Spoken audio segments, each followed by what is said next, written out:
material pertence ao acervo histórico da Câmara Municipal da Estância Turística de Ibitinga.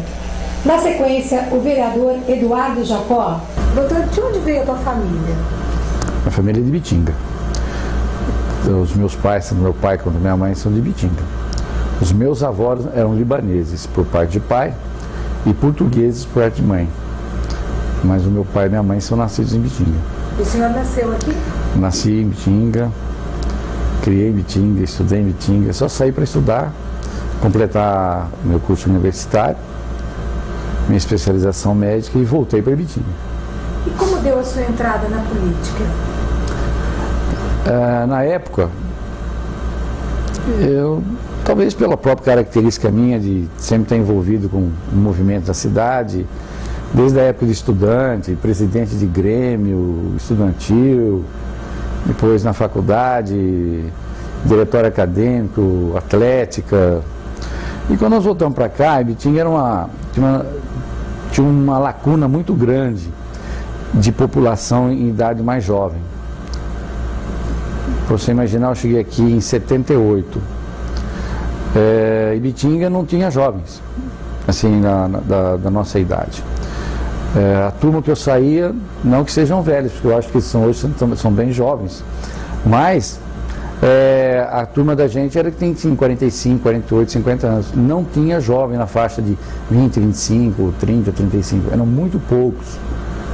Graças ao movimento do bordado e tudo mais, Ibitinga foi. Então, na época, pela minha maneira de ser, você imaginar, eu cheguei aqui em Ibitinga com nem um ano de Ibitinga, fui eleito diretor clínico, né, para dirigir a Santa Casa, e ali nós começamos um trabalho. E com esse trabalho, e sempre, você sabe que Santa Casa sempre depende muito do poder público, porque sozinha ela é impossível ela se manter. E toda hora eu estava na prefeitura, em Câmara, e um belo dia eu fui convidado, na época pelo prefeito Nicola, Lucínio Sobrinho, a me filiar num partido. Eu me filiei num partido despretensiosamente. Na época era o PL.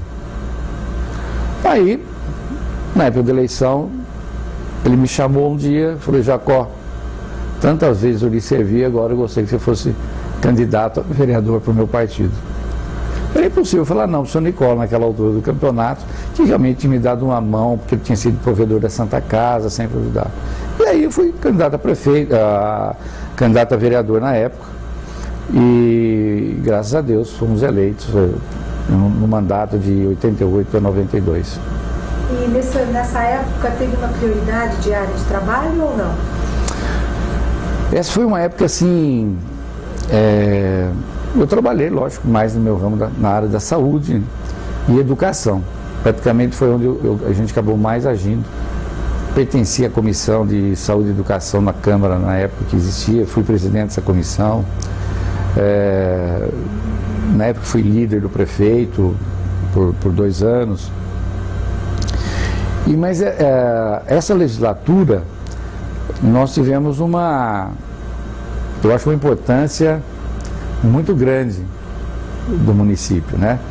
Que foi a legislatura que acabou organizando a lei orgânica do município, né? Que a Constituição Federal foi aprovada, a mudança em 88, e nós depois teve a Constituição Estadual, depois veio a lei orgânica do município. Nós aí pertencemos a essa comissão de redação da nossa Constituinte Municipal e tivemos ela promulgada. E que eu fico muito contente porque eu tenho visto e acompanhado o trabalho durante todo esse tempo da Câmara, muito pouco ela foi alterada ao longo de praticamente aí 20 e poucos anos, muito pouco ela foi alterada. Eu acho que ela é bem atual e que eu sinto que algumas coisas que nós colocamos tempo na lei orgânica até hoje não foi cumprido, né? Uma delas, sim, que eu lembro bem, é o tratamento de lixo, de esgoto, que existe um tempo E, se eu não estiver enganado, eram 10 anos que nós fomos dados do Poder Municipal, e já se passaram 20 e tantos anos e nós continuamos com os problemas do nosso esgoto sendo jogado em rios, o esgoto não tratado e tudo mais. Problemas que eu acho que é bastante sério e que é de extrema importância para a saúde do município. Na sua gestão, houve alguma coisa fora a Constituição que vocês se lembram, da lei orgânica, que vocês se lembram de ter acontecido alguma coisa que marcou bastante? Foram várias coisas. Nessa gestão, iniciou-se um projeto de navegação do Tietê. E que nós fizemos parte de uma comissão estadual. Eram vários polos de desenvolvimento ao longo do Tietê. Ibitinga era o polo turístico. Jaú era um polo tecnológico ligado à FATEC de Jaú na construção de barcos e administração de portos. Pederneiras era o porto intermodal, porque em Pederneiras passa o rio, a estrada de ferro e a rodovia. E assim, ao longo do Tietê, cada cidade tinha o seu projeto. Nessa ocasião, o governo do estado, nós fomos aos Estados Unidos estudar a navegação do Mississippi e Missouri, e depois nós estivemos na Alemanha, Bélgica, vendo a navegação fluvial e como que se fazia. Feito relatórios, etc, etc. Mas uma coisa que eu sinto também que ele só ficou no papel, infelizmente. Hoje, nós vemos algumas chatas a percorrer o nosso Tietê aqui passando. O transporte extremamente barato. Cada chata tira da circulação das estradas 18 Scanias desses super caminhões carregados. E o Tietê nosso é navegável, do Paraná até Santa Maria da Serra, em Piracicaba. Garanto, se tivesse uma navegação, um incentivo a essa navegação fluvial, muito provavelmente as nossas estradas seriam melhores, menos acidentes seriam acontecendo. É toda uma série de consequências isso daí. Então isso foi uma coisa que me marcou bastante isso aí. Nessa época também, Ibitinga quando foi colocado Ibitinga como área de preservação ambiental, né? Que muitas vezes as pessoas criticam, mas isso é de muita importância para um município que quer ser uma instância turística, que também foi criado nesse ano desse governo, na época o prefeito era o Dr. Sato, que Ibitinga foi levado à categoria de instância turística.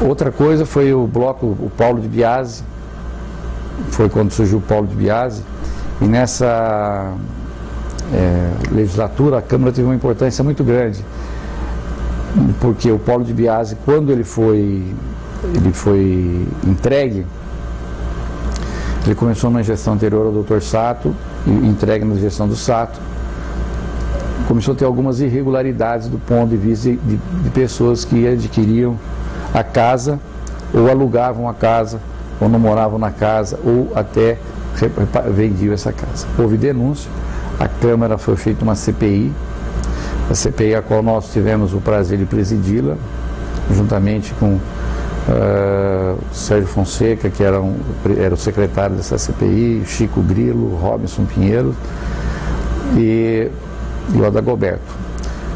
E nessa CPI nós fizemos todo um levantamento, entregamos ao Ministério Público e à Caixa Econômica Federal.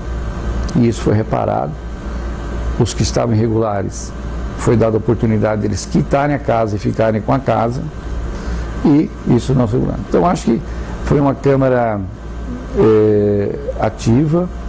Tínhamos um hábito muito grande, que eu acho que, como eu fiquei fora do Legislativo, não sei se isso ocorre, mas nessa situação nós tínhamos reuniões semanais com o senhor prefeito.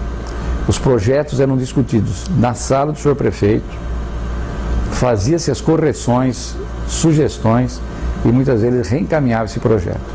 Então, quando ele chegava na Câmara para ser discutido, era um projeto que já tinha discutido previamente. Então, isso a gente evitava uma série de confrontos e de impasses, de projetos. E acho que foi uma Câmara que trabalhou muito pela cidade.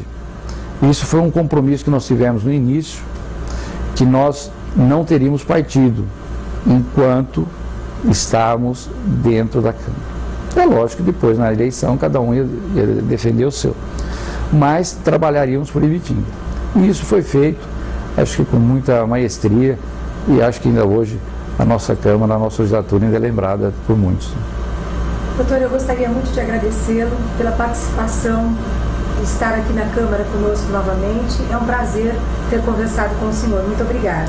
Eu que agradeço a oportunidade, acho que é um trabalho belíssimo que vocês estão fazendo.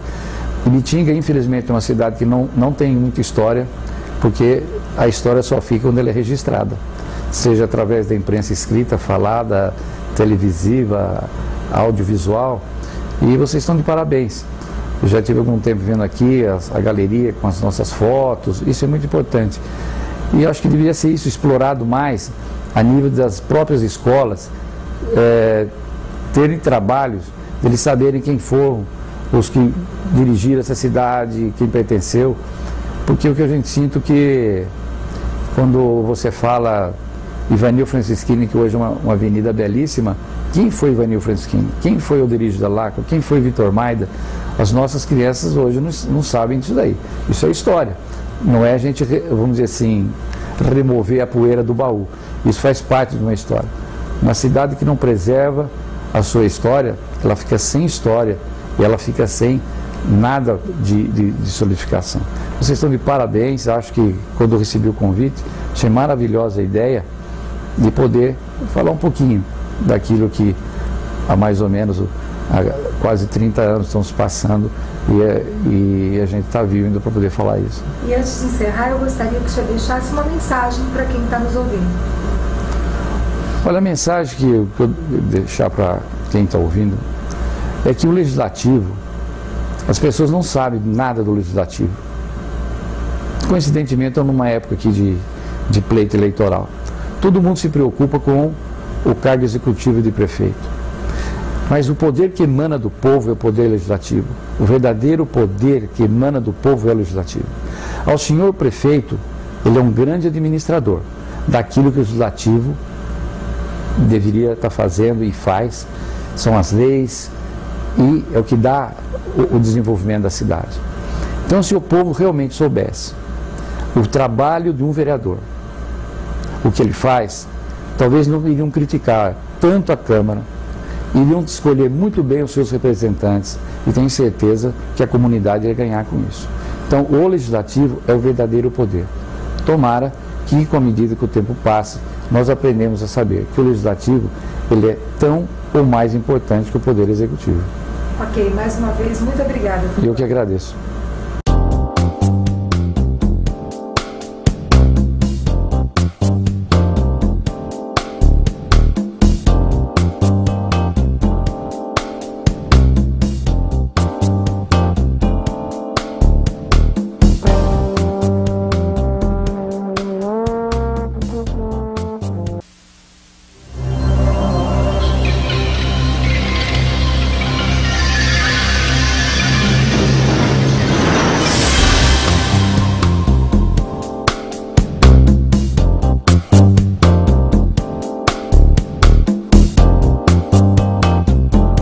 Este material pertence ao acervo histórico da Câmara Municipal da Estância Turística de Ibitinga. Na sequência, o vereador Eduardo Jacó. Doutor, de onde veio a tua família? A família é de Ibitinga. Os meus pais, tanto meu pai quanto minha mãe, são de Ibitinga. Os meus avós eram libaneses por parte de pai e portugueses por parte de mãe. Mas o meu pai e minha mãe são nascidos em Ibitinga. E o senhor nasceu aqui? Nasci em Ibitinga. Criei em Ibitinga, estudei em Ibitinga, só saí para estudar, completar meu curso universitário, minha especialização médica e voltei para Ibitinga. E como deu a sua entrada na política? Na época, talvez pela própria característica minha de sempre estar envolvido com o movimento da cidade, desde a época de estudante, presidente de grêmio, estudantil, depois na faculdade, diretório acadêmico, atlética. E quando nós voltamos para cá, Ibitinga tinha uma lacuna muito grande de população em idade mais jovem. Para você imaginar, eu cheguei aqui em 78. Ibitinga não tinha jovens, assim, da nossa idade. A turma que eu saía, não que sejam velhos, porque eu acho que hoje são bem jovens, mas a turma da gente era que tem 45, 48, 50 anos. Não tinha jovem na faixa de 20, 25, 30, 35, eram muito poucos. Graças ao movimento do bordado e tudo mais, Ibitinga foi. Então, na época, pela minha maneira de ser, você imaginar, eu cheguei aqui em Ibitinga com nem um ano de Ibitinga, fui eleito diretor clínico, né, para dirigir a Santa Casa, e ali nós começamos um trabalho. E com esse trabalho, e sempre, você sabe que Santa Casa sempre depende muito do poder público, porque sozinha ela é impossível dela se manter. E toda hora eu estava na prefeitura, Câmara, e um belo dia eu fui convidado, na época pelo prefeito Nicola, Lucínio Sobrinho, a me filiar num partido. Eu me filiei num partido despretensiosamente. Na época era o PL. Aí, na época da eleição, ele me chamou um dia, falou: Jacó, tantas vezes eu lhe servi, agora eu gostaria que você fosse candidato a vereador para o meu partido. Era impossível falar não para o senhor Nicola naquela altura do campeonato, que realmente tinha me dado uma mão, porque ele tinha sido provedor da Santa Casa, sempre ajudava. E aí eu fui candidato a prefeito, candidato a vereador na época, e graças a Deus fomos eleitos no mandato de 88 a 92. E nessa época teve uma prioridade de área de trabalho ou não? Essa foi uma época assim, eu trabalhei, lógico, mais no meu ramo na área da saúde e educação. Praticamente foi onde a gente acabou mais agindo. Pertencia à Comissão de Saúde e Educação na Câmara na época que existia, fui presidente dessa comissão. Na época fui líder do prefeito por 2 anos. Mas essa legislatura nós tivemos eu acho uma importância muito grande do município, né? Que foi a legislatura que acabou organizando a lei orgânica do município, né? Que a Constituição Federal foi aprovada, a mudança em 88, e nós depois teve a Constituição Estadual, depois veio a lei orgânica do município. Nós aí pertencemos a essa comissão de redação da nossa Constituinte Municipal, e tivemos ela promulgada, e que eu fico muito contente porque eu tenho visto e acompanhado o trabalho durante todo esse tempo da Câmara. Muito pouco ela foi alterada ao longo de praticamente aí 20 e poucos anos. Muito pouco ela foi alterada.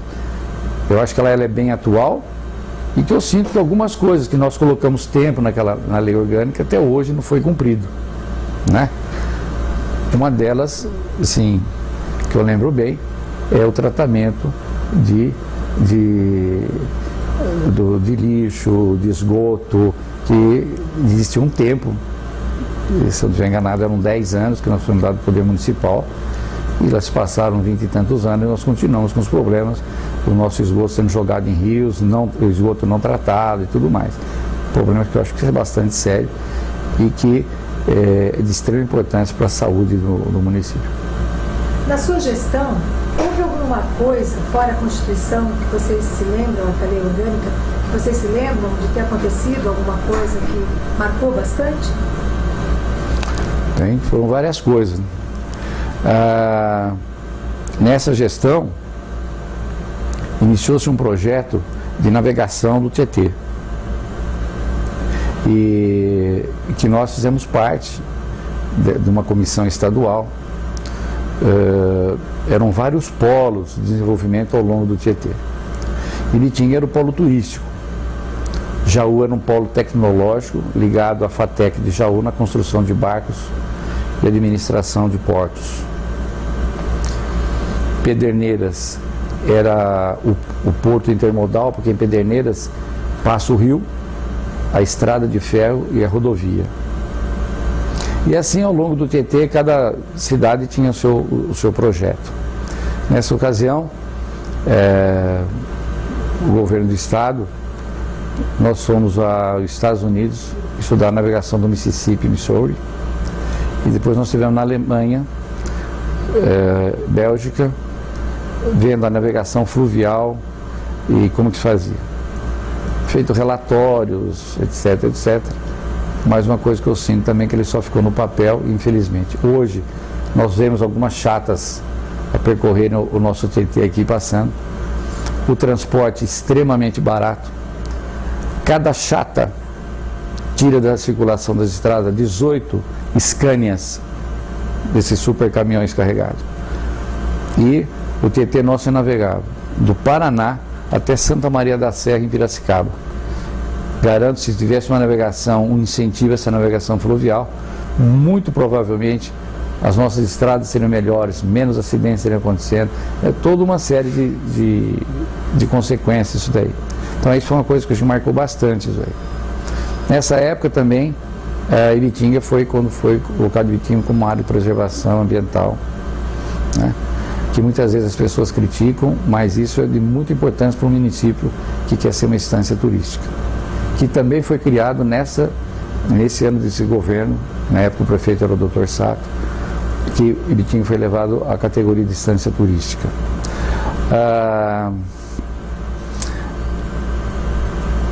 Outra coisa foi o bloco, o Paulo de Biase, foi quando surgiu o Paulo de Biase, e nessa legislatura a Câmara teve uma importância muito grande, porque o Paulo de Biase, quando ele foi entregue, ele começou na gestão anterior ao Dr. Sato, entregue na gestão do Sato, começou a ter algumas irregularidades do ponto de vista de pessoas que adquiriam a casa, ou alugavam a casa, ou não moravam na casa, ou até vendiam essa casa. Houve denúncia, a Câmara foi feita uma CPI, a CPI a qual nós tivemos o prazer de presidi-la, juntamente com Sérgio Fonseca, que era o secretário dessa CPI, Chico Grilo, Robinson Pinheiro e o Adagoberto.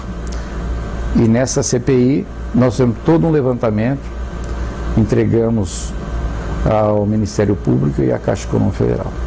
E isso foi reparado. Os que estavam irregulares, foi dada a oportunidade deles quitarem a casa e ficarem com a casa, e isso nós regulamos. Então acho que foi uma Câmara ativa. Tínhamos um hábito muito grande, que eu acho que, como eu fiquei fora do Legislativo, não sei se isso ocorre, mas nessa situação nós tínhamos reuniões semanais com o senhor prefeito. Os projetos eram discutidos na sala do senhor prefeito, fazia-se as correções, sugestões, e muitas vezes reencaminhava esse projeto. Então, quando ele chegava na Câmara para ser discutido, era um projeto que já tinha discutido previamente. Então, isso a gente evitava uma série de confrontos e de impasses, de projetos. E acho que foi uma Câmara que trabalhou muito pela cidade. Isso foi um compromisso que nós tivemos no início, que nós não teríamos partido enquanto estávamos dentro da Câmara. É lógico que depois, na eleição, cada um ia defender o seu.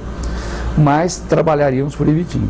E isso foi feito, acho que com muita maestria, e acho que ainda hoje a nossa Câmara, a nossa legislatura ainda é lembrada por muitos. Doutor, eu gostaria muito de agradecê-lo pela participação, estar aqui na Câmara conosco novamente. É um prazer ter conversado com o senhor. Muito obrigada. Eu que agradeço a oportunidade, acho que é um trabalho belíssimo que vocês estão fazendo.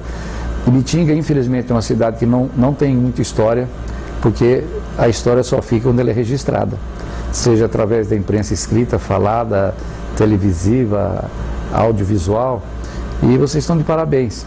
Eu já tive algum tempo vendo aqui a galeria com as nossas fotos, isso é muito importante. E eu acho que deveria ser isso explorado mais a nível das próprias escolas, terem trabalhos, eles saberem quem foram os que dirigiram essa cidade, quem pertenceu, porque o que a gente sinto que quando você fala Ivanil Franceschini, que hoje é uma avenida belíssima. Quem foi Ivanil Franceschini? Quem foi Alderígio Dell'Acqua? Quem foi Vitor Maida? As nossas crianças hoje não sabem disso daí. Isso é história. Não é a gente, vamos dizer assim, remover a poeira do baú. Isso faz parte de uma história. Uma cidade que não preserva a sua história, ela fica sem história e ela fica sem nada de solidificação. Vocês estão de parabéns. Acho que quando eu recebi o convite, achei maravilhosa a ideia de poder falar um pouquinho daquilo que há mais ou menos há quase 30 anos estão se passando e a gente está vivo ainda para poder falar isso. E antes de encerrar, eu gostaria que o senhor deixasse uma mensagem para quem está nos ouvindo. Olha, a mensagem que eu vou deixar para quem está ouvindo é que o legislativo, as pessoas não sabem nada do legislativo. Coincidentemente, estamos numa época aqui de pleito eleitoral. Todo mundo se preocupa com o cargo executivo de prefeito. Mas o poder que emana do povo é o poder legislativo. O verdadeiro poder que emana do povo é o legislativo. Ao senhor prefeito, ele é um grande administrador daquilo que o legislativo deveria estar fazendo e faz. São as leis e é o que dá o desenvolvimento da cidade. Então, se o povo realmente soubesse o trabalho de um vereador, o que ele faz, talvez não iriam criticar tanto a Câmara, iriam escolher muito bem os seus representantes e tenho certeza que a comunidade ia ganhar com isso. Então, o legislativo é o verdadeiro poder. Tomara que, com a medida que o tempo passe, nós aprendemos a saber que o legislativo ele é tão ou mais importante que o poder executivo. Ok, mais uma vez, muito obrigada. Eu que agradeço.